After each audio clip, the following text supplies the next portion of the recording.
Hello everyone, and welcome to this presentation of how to produce a killer webinar or webcast. Okay, so you're asking, what's the difference between a webinar and a webcast? While there is some confusion in the terminology used throughout the industry, there are similarities. A webinar or a web conference is basically a seminar or collaboration of a few conducted and delivered over the internet, live or on demand, usually shared and dispersed to remote locations. The event will usually contain a slide presentation or a whiteboard and is presented by just one, maybe two speakers. The event can be a presentation, like this one, a discussion, demonstration, or instructional session used for the purpose of things like continuing education. A webinar can be designed to be interactive if you choose to allow it. Engaging your audience as much as possible will always improve the success of your event. Now, a webcast is typically a live presentation broadcast over the internet using the process of putting together a video signal, PowerPoint, and interactive elements such as polls and surveys. This is broadcast to a wider audience on the web from typically one speaker, but not limited to. Of course, a webcast can be pre-recorded and distributed on demand as well. Webcast events can vary from speakers, educational events, or live concerts. There's really no limit. You can webcast any event you wish to broadcast over the internet. Now, to get to the intended point, how to produce a killer webinar or webcast. Producing a successful webinar or webcast first takes careful planning, having a clear goal in mind, and having plenty of time to execute your plan before the event. The production practices, in other words, how you put together a managed webinar or webcast with a production team, is crucial and can make or break an event. There are usually 5 key stages of a webinar or webcast production that we'll talk about: planning, setup and pre-production, rehearsal, the event performance itself, and finalizing the event, what happens after the event has been completed. Stage number 1, planning. Probably the most important stage of all. This is where all of the questions should be answered. This is where you will create the plan and determine your goal for success. Before any production begins, the client, event producer, and production team should all come together and create a plan for how best to execute the event and agree on the responsibilities of all parties. You never want any confusion in the responsibilities. This can be a disaster if the process of the event has not properly been worked out. When choosing a presenter, be sure that they are engaging as well as informative. This keeps your audience captive and keeps them from diverting their attention elsewhere. Stage number 2, setup and pre-production. This will involve creating and developing your invitation or promotional email and registration process for the event.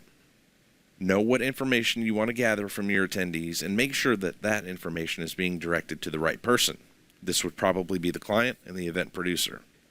You want to make sure that all of the content is preloaded into the webcasting platform, such as any video, presentation materials, and PowerPoint slides that you may have. You also want to prepare any polling questions or surveys you wish to disperse throughout the event. You want to have everything at your fingertips ready to go as you are presenting and not be fumbling around searching your computer for any important document you may need for reference. Make sure your presenter has a good, clean, and clear audio signal. Now, in the past, the telephone was usually the norm for delivering audio, but nowadays streaming audio through a web platform has become more acceptable, such as what you're hearing today in this presentation. There are many choices of great headsets and microphones that will deliver quality audio. Again, you always want to be sure and test your equipment before the event. Same with your video. There are many great webcams out there if you decide to use one. Of course, if you're shooting a live or pre-recorded webcast as a pay event, you want to have professional video equipment or hire a professional production company to help deliver exceptional quality. Your broadcast will only be as good as your capture, so be mindful of the process. Okay, now invite your guests. The same tools you would use to invite to a live event, you can also use to invite to your web-based event.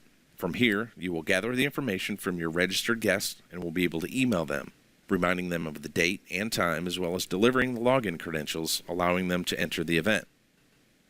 Stage number 3, the rehearsal. Again, another very important stage. Once the pre-production setup has been completed and all of the content has been loaded into the web platform, go ahead and schedule a time with the presenter and have them become comfortable with the console and its functionality. Run through the event and make sure everything is correctly set and everything flows smoothly. This is where you will find out if something has been missed or forgotten about. You will also want to make sure everyone on your production team is clear and comfortable with the event process and their assigned responsibilities. If there is ever any question in this process, be sure you have the answer to solve the issue before the event. Okay, it's showtime. Stage number 4, the event performance.